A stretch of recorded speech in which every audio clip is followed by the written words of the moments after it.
Global health experts are calling the outbreak large and complex. Officials from the World Health Organization spent the past week overseeing South Korea's response to the MERS outbreak and to advise measures to contain the spread of the virus. Luckily, though, the head of the investigative team says there's no indication the MERS virus has mutated into a more transmittable strain. But what we can say is that the outbreak is showing epidemiologic patterns which are similar to previously seen outbreaks occurring in hospitals in the Middle East. One reason the virus has spread so quickly in South Korea, the WHO says the practice of doctor shopping or going to several medical clinics to receive treatment may have played a role.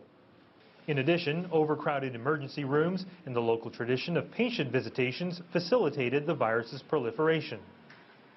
That prompted the country's acting prime minister to plead with the public earlier this week to avoid any unnecessary hospital trips.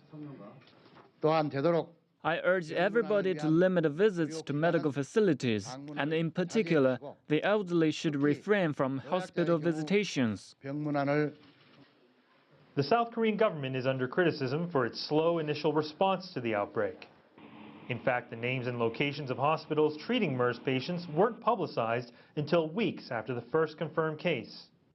But the WHO says the current quarantine and monitoring systems put in place are now adequate. So here I'm very happy to report that these steps, much stronger contact tracing, monitoring and quarantine, facilitated by greatly expanded laboratory diagnostic testing, have been put in place and are being strengthened. The WHO team also warned that South Korea will likely see more sporadic cases of MERS patients, including some in the general public, in the coming weeks. Also, to prevent a similar type of outbreak in the future, the team recommended the country invest more in the public health and medical health care systems, including more infectious disease specialists, epidemiologists, and laboratory capacities. Hahm for CCTV, Seoul.